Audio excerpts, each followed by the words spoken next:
Di sini di hikmah yang ke-112 ini Imam Ibnu Athaillah menjelaskan dua jalan agar dicintai oleh Allah. Ada dua jalan agar kita dicintai dan diridhai oleh Allah Subhanahu wa taala. Yang pertama, dengan memperbanyak ibadah yang zahir, sembahyang, puasa, ya puasa sunat, baca Quran, zikir dan lain-lainnya, dengan harapan kita dapat dicintai oleh Allah Subhanahu wa taala. Bila kita dicintai oleh Allah, ada harapan kita dapat ma'rifatullah. Jalan yang kedua, orang ini bukan ahli ibadah, tak banyak ibadahnya, tapi bukan tak beribadah, ya, tak banyak ibadahnya, namun dia mampu meninggalkan dunia dan perhiasannya. Mampu dia. Ini tak sembarangan orang. Tak semua orang bisa melakukan ini. Sikit zikirnya, tak banyak zikirnya dah. Tidak banyak zikirnya, tidak banyak salat-salat sunat dan puasanya, tapi hidupnya jauh dari dunia. Mereka hidup sendiri dan mereka lezat dengan keadaan itu. Paling tidak di Solo itulah khalwah itu.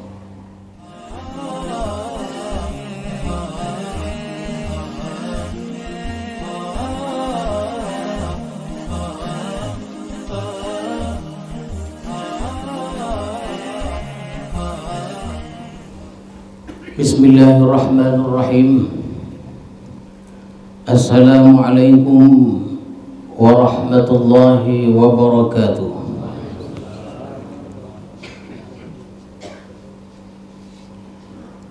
Alhamdulillahilladzi tawajjaha ilaihi al-'ubbadu waz-zuhada fashtaghalu bil ibadati waz zahadati wal jihad wastab'adu wa'tazalu al bilad. Ashhadu an la ilaha illallah wahdahu la syarika lahu wa la andad, wa ashhadu anna sayyidana Muhammadan abduhu wa rasuluhu mursyidul ibad. Allahumma salli wa sallim wa barik ala sayyidina wa maulana Muhammad al-hadi ila sabilir rasyad, wa ala alihi wa ashabihi al-amjad wa dhurriyyatihi wa atba'ihi ila yaumit tanad. Amma ba'd. Tuan-tuan para khalifah, para salikin, hadirin hadirat serta para tetamu sekalian, marilah kita bersyukur kepada Allah Subhanahu wa taala yang telah melimpahkan rahmat dan hidayahnya kepada kita semua, sehingga pada malam yang berkah ini kita dapat bertemu untuk meneruskan kajian hikam kita. Salawat dan salam kita ucapkan dan kita sampaikan kepada Rasulullah sallallahu alaihi wasallam beserta keluarga, para sahabat dan para pengikut-pengikut beliau. Mudah-mudahan kita mendapat syafaat Rasulullah di hari kemudian nanti. Amin.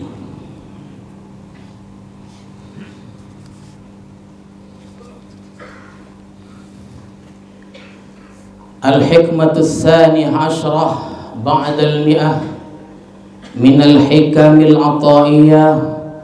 Qala al-imam al-arif billah Ahmad ibn Athaillah Sakandari rahimahullah wa nafa'ana bi'ulumi.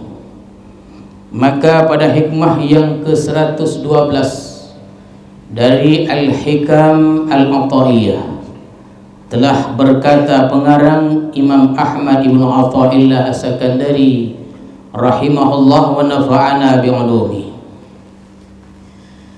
Kata beliau, innama yastawhishul 'ubbad waz-zuhad min kulli syai'in li ghaibatihim 'anillah fi kulli syai'in falau syahidu fi kulli syai'in lam yastauhishu min syai'in. Hanya saja lari orang-orang yang ahli ibadah dan orang-orang yang zuhud min kulli syai'in, dari tiap-tiap sesuatu, li ghaibatihim 'anillah, karena terdindingnya mereka dari Allah, fi kulli syai'in, pada tiap-tiap sesuatu. Falau syahidu fi kulli syai'in, andai kata mereka itu bisa musyahadah akan Allah pada tiap-tiap sesuatu, lam yastauhishu min syai'in, niscaya mereka tidak akan lari dari sesuatu itu. Itulah lebih kurang terjemahan hikmah yang ke-112 ini. Hadirin dan hadirat sekalian, al-ubbadu humul mutawajjihuna ila Allah Ta'ala bil ibadatil hissiyah. Ubbad itu artinya orang-orang yang berhadap kepada Allah dengan ibadah-ibadah yang zahir. Jadi orang-orang yang mencari keridhaan Allah dengan melakukan ibadah-ibadah zahir.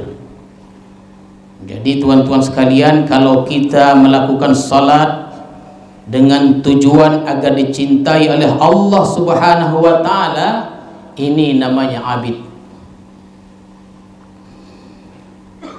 Apabila kita melakukan puasa sunat, ya, salat sunat, puasa sunat, baca Quran, zikir, selawat, dengan harapan agar kita dicintai oleh Allah Subhanahu wa Ta'ala, ini namanya abid, yang jamaknya adalah ubbad, yaitu atau disebut dengan ahli ibadah. Jadi ubbad itu adalah orang-orang yang berhadap kepada Allah dengan ibadah-ibadah yang zahir. Seperti apa? Kas-salati, seperti salat, was-siyami, puasa, wa tilawatil Quran, baca Quran, wadzikri, zikir, was-salati ala nabi sallallahu alaihi wasallam ghairiha, salawat atas nabi dan lain-lainnya. Fashtaghalu biha wastaghraqu wa taladzadzu biha. Mereka sibuk dengan ibadah zahir tadi dan tenggelam, wastaghraqu, dan tenggelam, dan mereka bersenang-senang dengan ibadah zahir itu, wa taladzadzu biha. Jadi tuan-tuan sekalian, mereka sibuk dengan ibadah-ibadah yang kita sebutkan. Mereka tenggelam dan mereka menikmati ibadah-ibadah tadi yang zahir. Akan tetapi ma'al hijabi an taladzuzin bisyuhudi ma'budihim li'annahum lam yasilu ila ma'rifati rabbihim. Namun mereka itu masih terdinding daripada berlezat-lezat dengan musyahadah kepada Allah, karena mereka memang belum sampai kepada ma'rifat Tuhan mereka itu. Lam yasilu ila ma'rifati rabbihim. Jadi ini namanya ubbad. Kalau kita ingin dicintai Allah, jalannya dengan perbanyak ibadah-ibadah zahir, maka kita termasuk golongan ini, tuan-tuan sekalian. Jadi golongan ini, mereka ini menikmati pekerjaan. Mereka nikmat dengan solatnya, salat sunat itu. Mereka nikmati atau berlezat-lezat dengan membaca Quran, zikir dan lain-lainnya. Namun mereka belum sampai menikmati musyahadah kepada Tuhan mereka, karena mereka masih dalam perjalanan untuk menuju ma'rifatullah. Itu namanya ubbad. Waz-zuhadu humul mutawajjihuna ila Allah Ta'ala bitarkid dunya wa zinatiha wa ahliha fa'tazalu wa 'ashu bila syai'in minad dunya wa taladzzu bizzahadah. Dan zuhud itu pula adalah orang yang berhadap kepada Allah dengan meninggalkan duniawi, bitarkid dunya wa zinatiha, perhiasannya, wa ahliha, ahlinya, dan mereka hidup, tuan-tuan sekalian, dengan tidak ada sesuatu dari dunia dan mereka menikmatinya. Itu zuhad. Yang tadi ubad. Jadi orang ini tidak banyak ibadahnya, tidak seperti golongan ubad, tidak banyak sembahyang sunatnya, tidak banyak puasa sunatnya, tidak banyak zikir dan lain-lainnya, namun mereka menempuh jalan untuk mendapatkan cinta Allah itu dengan meninggalkan dunia. Mereka berpaling dari dunia, perhiasan-perhiasannya, dan pecinta-pecinta dunia itu, sehingga mereka mengasingkan diri, sanggup mereka mengasingkan diri dan hidup dengan tidak ada sesuatu dari duniawi. Dan mereka menikmati keadaan demikian, namun mereka masih terdinding juga dari musyahadah kepada Allah Subhanahu wa Ta'ala. Teringatlah kita kalau cerita zuhad nih, teringat kita Sultan pertama negeri Langkat, Sultan Musa Al-Muazzam Shah. Dalam sejarah kerajaan Melayu dan Aceh itu disebutkan Raja Musa itu raja yang ke-8. Tapi saya tanya kepada zuriat Langkat, kerajaan Langkat, beliau adalah diakui juga sebagai raja pertama negeri Langkat, berkuasa pada tahun 1840 sehingga 1893, lebih kurang demikian. Setelah itu beliau masih hidup, sehingga sananya, kekuasaannya, hartanya diserahkan kepada anaknya Sultan kedua, Sultan Abdul Aziz. Raja turun dari tahta, kemana? Bersuluk kepada Tuan Guru. Kalau tak kuat jangan dicontoh, jangan. Beliau sudah siap. Beliau adalah salah seorang murid Tuan Guru dan sudah bergelar khalifah. Karena cintanya kepada gurunya, Tuan Guru, diwakafkannya tanah seluas 131,5 hektar. Yang tanah 100 disebut tanah Darussalam, yang 131,5 Babus Salam, dan Babus Salam terletak di desa Besilam. Jadi ada Darussalam, ada Babus Salam, dan ada Besilam. Tapi Besilam ini ya lebih kenal Besilam lah. Mau kemana Besilam? Jadi Sultan Musa meninggalkan tahtanya, diserahkan kepada anaknya. Zuhud, raja yang zuhud jadi rupanya, tuan-tuan. Jangan kita cerita ratusan tahun yang lalu, sejarah yang masih dekat dengan kita, seorang raja yang dekat dengan kita meninggalkan tahtanya. Untuk apa? Menjadi orang zuhud. Sultan Musa Al-Muazzam Shah. Jadi hadirin hadirat sekalian, zuhad ini masih dalam perjalanan untuk menuju kecintaan kepada Allah Subhanahu wa Ta'ala. Di sini, di hikmah yang ke-112 ini, Imam Ibnu Athaillah menjelaskan dua jalan agar dicintai oleh Allah. Ada dua jalan agar kita dicintai dan diridhai oleh Allah Subhanahu wa Ta'ala. Yang pertama, dengan memperbanyak ibadah yang zahir, sembahyang, puasa, ya puasa sunat, baca Quran, zikir, dan lain-lainnya, dengan harapan kita dapat dicintai oleh Allah Subhanahu wa Ta'ala. Bila kita dicintai oleh Allah, ada harapan kita dapat ma'rifatullah. Jalan yang kedua, orang ini bukan ahli ibadah, tak banyak ibadahnya, tapi bukan tak beribadah, ya, tak banyak ibadahnya, namun dia mampu meninggalkan dunia dan perhiasannya. Mampu dia. Ini tak sembarangan orang. Tak semua orang bisa melakukan ini. Sikit zikirnya, tak banyak zikirnya dah. Tidak banyak zikirnya, tidak banyak salat-salat sunat dan puasanya, tapi hidupnya jauh dari dunia. Mereka hidup sendiri dan mereka lezat dengan keadaan itu. Paling tidak di Solo itulah khalwah itu. Tapi Solo makan sodap juga nya, bukan tanggung.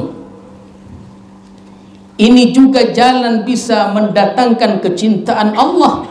Dan ingatlah, cinta Allah merupakan syarat utama untuk mendapatkan ma'rifatullah. Jadi kita ini supaya dicintai Allah dulu baru kita dapat ma'rifat. Istauhashu wabta'adu min kulli syai'in khaufan an yu'awwiqa ibadatahum wa zuhdahum. Mereka yang ahli ibadah dan yang ahli zuhud ini, tuan-tuan sekalian, mereka ini lari dan menjauh. Ibta'adu, ya, istauhashu wa ibta'adu, lari dan menjauh dari tiap-tiap sesuatu. Ya. Lari mereka menjauh dari tiap-tiap segala sesuatu. Apa dia? Ada orang ya menawari dia ini pekerjaan, tak mau dia. Ini di partai ini ada yang masih kosong lagi nih, mau tuan, tak mau dia. Sekarang bukan ditawari cairnya, ditawari pekerjaan dia tidak mau, ditawari organisasi anggota ataupun ketua dia tidak mau, dia menolak. Terima kasih ya, dengan kata-kata yang baik, yang sopan, terima kasih katanya. Kenapa? Karena mereka disibukkan dengan ibadah zahir mereka, dan mereka disibukkan dengan zuhud mereka itu. Dua golongan tak mau mereka menerimanya. Mereka lari dan meninggalkan dari tiap-tiap sesuatu. Kenapa? Karena mereka khawatir sesuatu itu menghalangi mereka dari ibadah kepada Allah Subhanahu wa ta'ala. Tuan-tuanlah, kalau tuan-tuan merantau atau menempuh perjalanan yang panjang, ya, dia bisa berkurang ibadah kita itu. Paling tidak jamak qashar. Memang ada orang suka di jamak qashar nih, goma dia. Ditanya sampai belum? Belum. Kita sampaikan dulu biar kita jamak qashar katanya. Paling goma di jamak qashar. Hadirin hadirat sekalian, kenapa mereka lari dan menolak? Ditawari pekerjaan mereka tidak mau, berorganisasi juga tidak mau.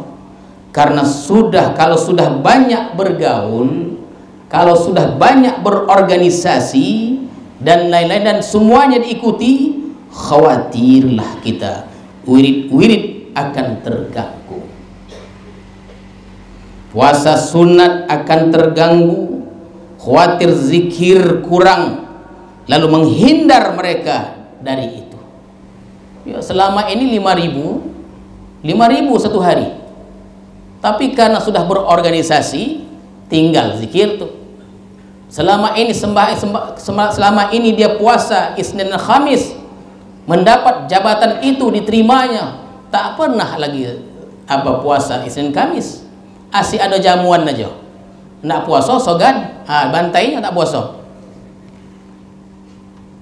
Jadi mereka istauhasyu wa bta'adu, lari dan mereka tinggalkan, menjauh dari hal-hal ini, tuan-tuan sekalian. Jadi mereka lari dari tiap-tiap sesuatu karena takut bahwa menghalang sesuatu itu daripada ibadah dan zuhud mereka itu. Tak mau mereka. Itulah agaknya Sultan Musa itu, dia tinggalkan kerajaannya, dia tinggalkan jabatan itu, karena sepertinya mengganggu beliau dalam beribadah kepada Allah Subhanahu wa ta'ala. Yang ditinggalkan bukan main kerajaan. Kerajaan Langkat ini, tuan-tuan sekalian, kalau saya tidak salah lah, kerajaan yang paling kaya di Sumatera Timur waktu itu. Bahkan di Semenanjung pun, di Malaysia, kerajaan Langkat yang paling kaya. Kenapa? Di Langkatlah satu-satunya kerajaan ada minyaknya. yang ada minyaknya. Genaya dah payah dah koeng dah. Dulu raja itu kaya betul. Beliau tinggalkan itu. Kita belajarlah. Sikit-sikit kita belajar. Falau syahidullaha qa'iman bikulli syai'in kama syahidahul arifun kama stawhashu wa bata'adu min syai'in bal anisu min kulli syai'in. Seandainya, falau atau sekiranya orang-orang yang ahli ibadah tadi, ahli zuhud tadi itu, mereka sudah bisa musyahadah pada Allah, sudah sampai kepada ma'rifatullah, mata hati mereka sudah mampu menyaksikan bahwa Allah itu berdiri dengan tiap-tiap sesuatu sebagaimana orang-orang yang sudah ma'rifat. Niscaya mereka tidak lari dari sesuatu karena mereka melihat Allah ada pada tiap-tiap sesuatu, dan niscaya mereka jinak daripada tiap-tiap sesuatu. Jadi tuan-tuan sekalian, pada hikmah yang ke-112 ini ada 3 kelompok yang dijelaskan Ibnu Athaillah. Yang pertama adalah ubad, ahli ibadah. Yang kedua zuhad, orang yang zuhud. 2 kelompok ini berusaha untuk dicintai Allah, untuk mendapatkan ma'rifatullah. Dan golongan yang ketiga orang-orang yang sudah ma'rifat. Yang 2 tadi belum lagi menuju ke ma'rifatullah, tapi mereka berharap, harapan mereka itu mereka kerjakan dengan ibadah yang zahir dan amalan zuhud tadi. Yang ketiga orang-orang yang sudah ma'rifat, sudah sampai al-wasil, sudah sampai dia. Kelompok ini sudah bisa menyaksikan bahwa Allah itu ada. Kita ni cakap saja Allah itu ada, tapi kita belum dapat menyaksikan tentang adanya Allah itu lagi. Belum lagi. Sehingga mereka tidak lari dari apapun, tidak menjauh dari apapun, dan mereka tidak khawatir bahwa sesuatu itu bisa menghalang mereka dari Allah Subhanahu wa ta'ala. Ini orang yang sudah ma'rifat kepada Allah. Orang ini yang sudah ma'rifat nih, diberi jabatan, ambilnya. Orang yang ubad tadi, yang zuhad, diberi jabatan, ditolaknya. Kenapa? Karena takut keadaan ini mengganggu aktivitas mereka, ibadah dan zuhud mereka. Tapi orang yang sudah ma'rifat ini, tuan-tuan sekalian, diberi jabatan, diterimanya, diberi kekayaan, diterimanya, dan lain-lain. Kenapa? Karena pekerjaan-pekerjaan itu tidak lagi menghalang mereka untuk musyahadah kepada Allah. Jadi setiap sesuatu yang mereka pandang, yang mereka perbuat, semuanya itu adalah mendekatkan diri mereka kepada Allah. Diberi jabatan, jabatan itu justru mendekatkan diri mereka kepada Allah Subhanahu wa ta'ala. Jadi mereka terima. Tak lengket hati mereka kepada dunia itu. Mereka terima. Jadi mereka sudah duduk di maqam ma'rifat. Lain halnya kalau kita masih duduk di golongan abid, ubad, golongan ahli ibadah, yang mana kita mengharap dicintai Allah, kita mesti menghindar dari pekerjaan-pekerjaan yang lain, karena itu bisa menghalangi keadaan kita, jalan kita untuk menuju cinta kepada Allah Subhanahu wa ta'ala. Adapun orang yang sudah ma'rifat, apapun yang mereka perbuat, dimanapun mereka berada, mereka tidak akan takut sesuatu mengganggu hubungan mereka dengan Allah Subhanahu wa ta'ala, karena mereka selalu musyahadah, menyaksikan mata hati mereka tentang adanya Allah pada segala sesuatu itu. Itu orang ma'rifat. Jadi hadirin hadirat sekalian, orang ma'rifat ini orang yang melihat sesuatu, dia melihat bahwa itu adalah perbuatan Allah. Ini yang kita tak bisa nih. Orang makrifat melihat sesuatu itu adalah yang dikehendaki Allah. Makanya kalau mereka berdoa itu singkat, menghendaki apa yang dikehendaki Allah. Itu aja. Orang makrifat melihat sesuatu menunjukkan adanya Allah. Jadi hati mereka tidak lepas dari itu. Jadi itu mungkin dilatih dengan wukuf itu, wukuf qalbi itu. Diwirid-wiridkan wukuf qalbi itu. Wukuf qalbi tak ada baca, tenang aja dia. Ada orang wiridnya tak ada baca ini, tak ada baca itu, diam aja dia. Wukuf qalbi adalah syarat dan cara-caranya itu wukuf qalbi. Tapi tidak semua orang diam begini wukuf qalbi. Bukan yang salah paham pula. Ada begitu juga, tengok tuh lagi wukuf qalbi ini, puan tidur nih.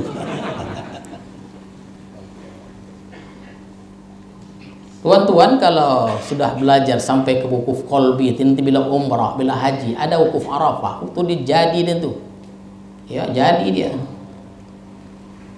Jadi walaupun zahir mereka tidak ibadah, tak nampak ibadahnya, bukan mereka tidak beribadah, tak nampak seperti yang ubat tadi itu. Walaupun mulut mereka tidak banyak berzikir, tapi hati mereka selalu memandang kepada Allah Subhanahu wa taala.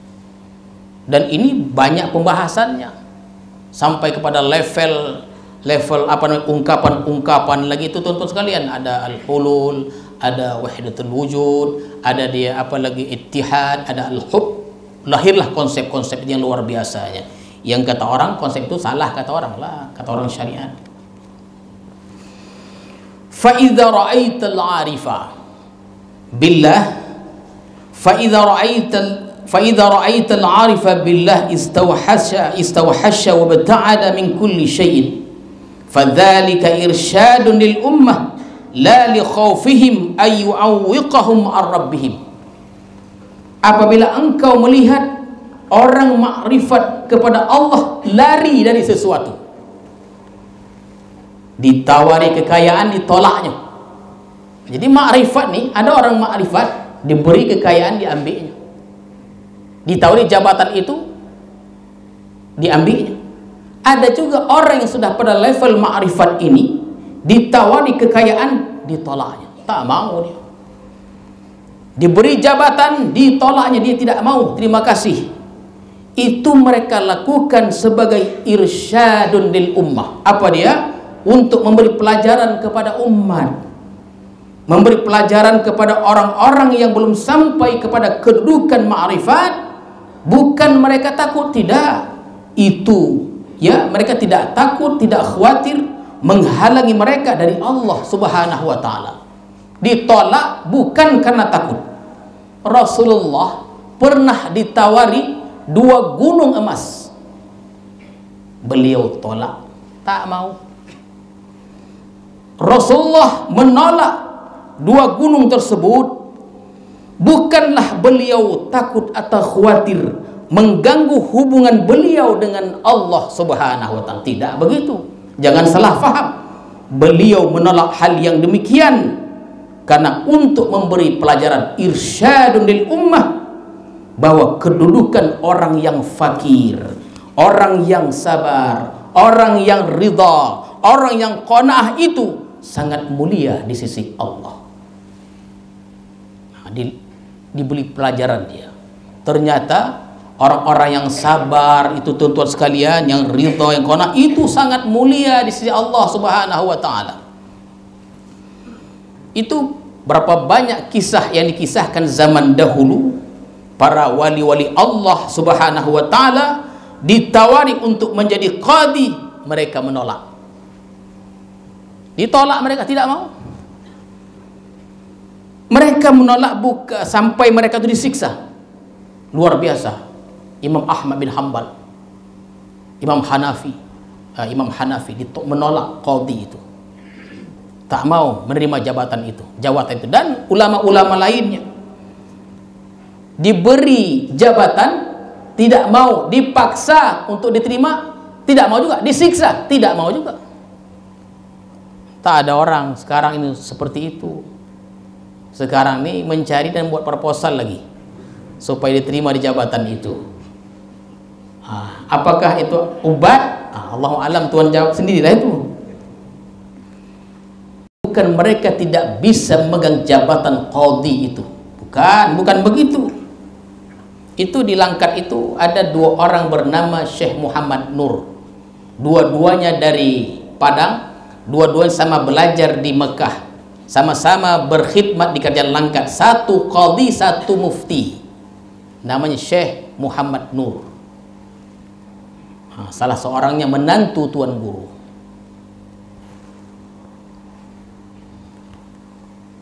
Jadi bukan mereka khawatir kalau mereka memegang jabatan itu mereka lupa pada Allah, tidak. Justru semakin ingat kepada Allah Subhanahu wa taala. Mereka menolak itu semata-mata memberi pelajaran kepada umat, irsyadun lil ummah, bahwa terhadap urusan jabatan apa saja agar hati-hati, jangan sembarang terima kalau memang tidak ahlinya. Ya, jangan terima-terima aja. Dapat ini terkadang kita, tuan-tuan sekalian, kalau kita menginginkan sesuatu, maka sesuatu kita pandang elok aja dia.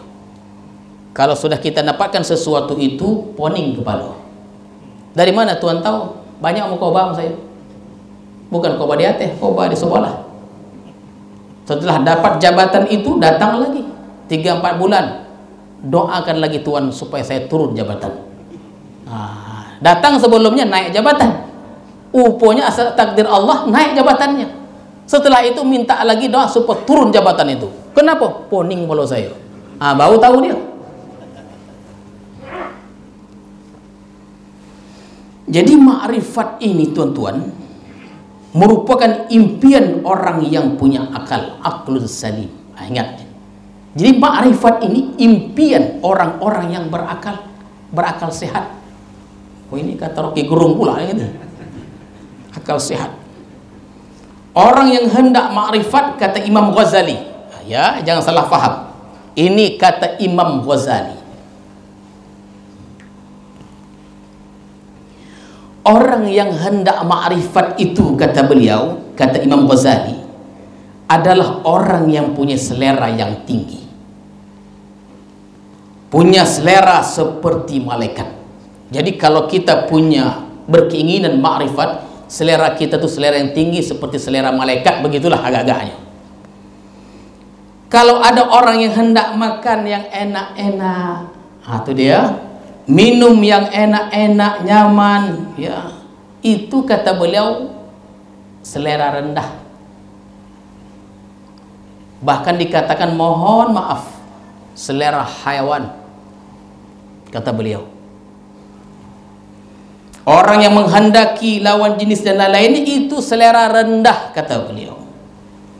Kalau keinginan kita hanya untuk makan, untuk minum dan segala yang sejenis dengannya, memuaskan nafsu, hanya itu keinginan kita, ya, itu namanya keinginan hewani, rendah dia, ya.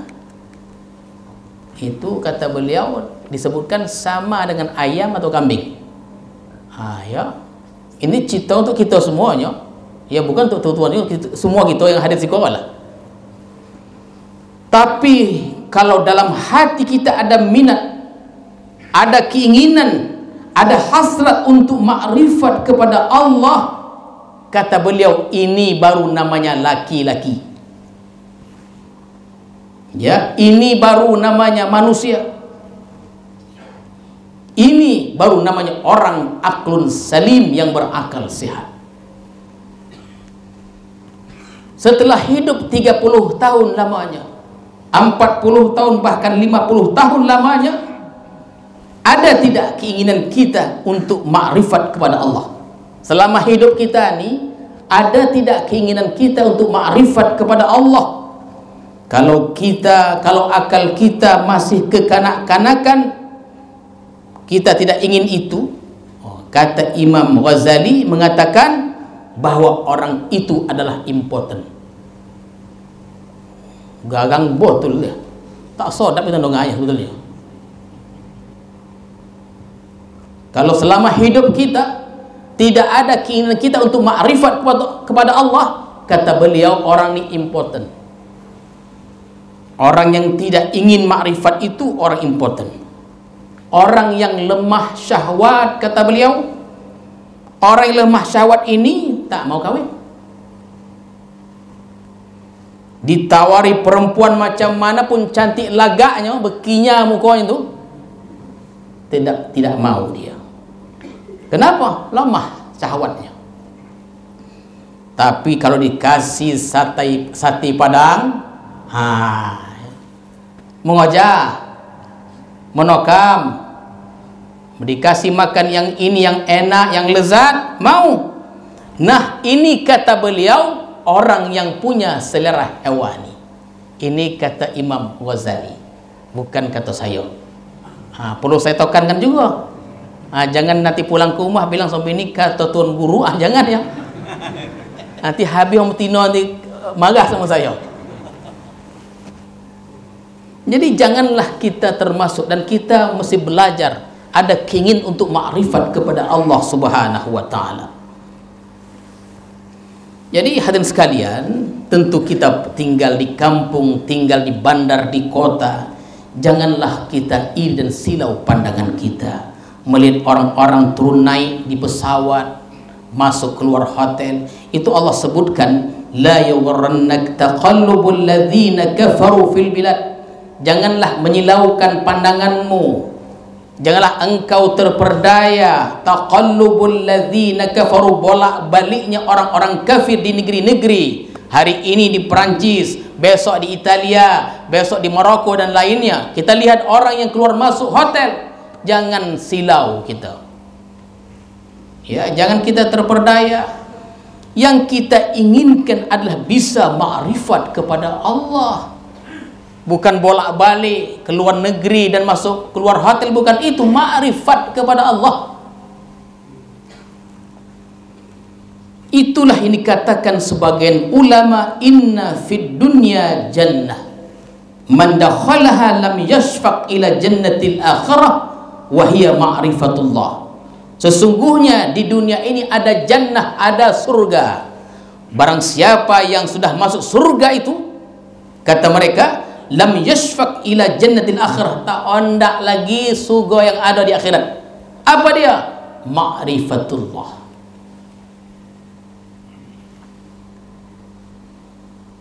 Jadi tuan-tuan sekalian, inilah yang kita ingini. Kita menuntut ilmu, ya, kita menuntut ilmu ke hulu dan ke hilir nih. Ya, kita keluar negeri dan lain-lainnya menuntut ilmu agar sebenarnya kita bisa makrifat kepada Allah. Itu Habibie itu pernah bicara di Mesir. Beliau ini mungkin katanya tak begitu dipakai di Indonesia, tapi diagungkan, dihormati di Jerman. Kalau bahasa Inggris, bahasa Jerman jangan ditanya, mau menghandal pula. Pernah bicara di Mesir, katanya, kalau saya tahu keadaan ini, tidaklah dia mau menuntut ilmu buat kapal tobang.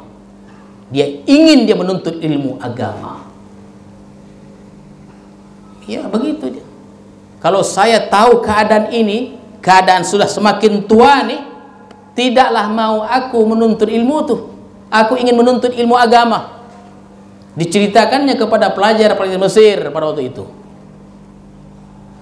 Jadi kita menuntut ilmu ini, dimanapun kita berada, sebenarnya kita ingin bisa makrifat kepada Allah Subhanahu wa ta'ala.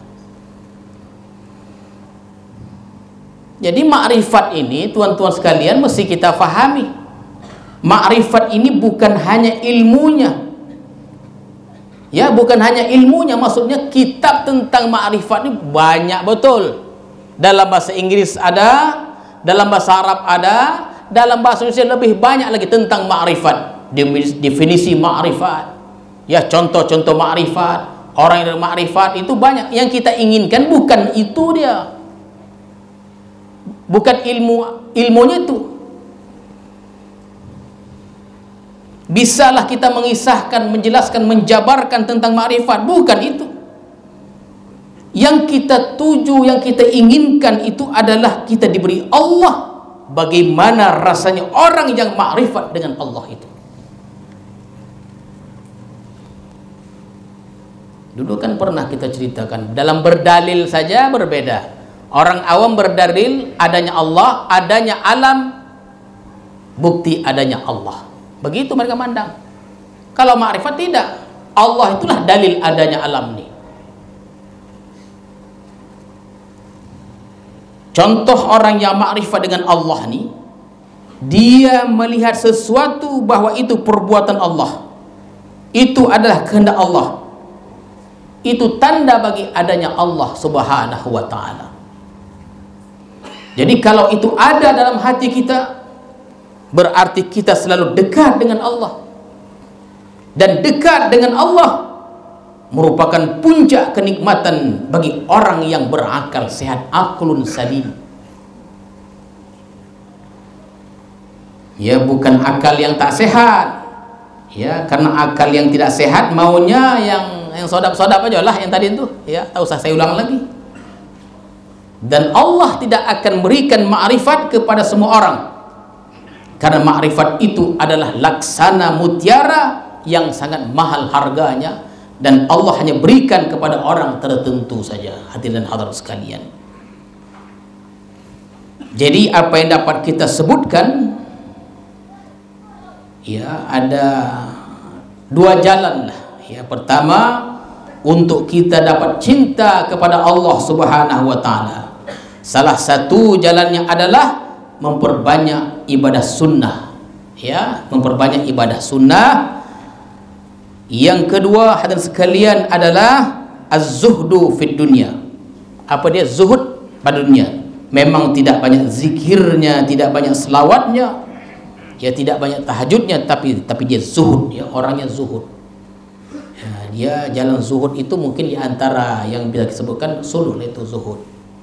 Makanya terkadang orang-orang suluh itu makannya sederhana, tahu tempe aja, ya. Terkadang dia dah jolak, dia tu berkobar dia. Tengoknya rendang, boleh makanlah. Tak apa, misalnya, ya. Izhad fid dunya yuhibbakallah. Maka zuhudlah engkau di dunia ini, niscaya engkau dicintai oleh Allah Subhanahu wa ta'ala.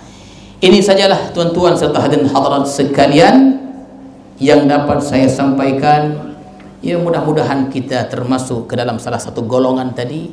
Yang pertama ubad, yang kedua zuhad. Itulah dua jalan untuk kita dapat mencapai cinta kepada Allah Subhanahu wa ta'ala. Kalau Allah sudah cinta kepada kita, kalau sudah cinta pada kita, Allah akan berikan ma'rifat kepada kita. Maka segala sesuatu, segala yang kita lihat, yang kita dengar, ada Allah Subhanahu wa ta'ala. A'udzu billahi minasyaitonir rajim. Bismillahirrahmanirrahim. Allahumma zidna ilma warzuqna fahma walhiqna bis-salihin. Allahumma ij'al jam'ana hadza jam'an marhuma wa tafarruqana min ba'dihi tafarruqan ma'suma. Wa sallallahu ala sayyidina Muhammadin wa ala alihi wa sahbihi ajma'in. Walhamdulillahi rabbil alamin. Assalamualaikum warahmatullahi wabarakatuh.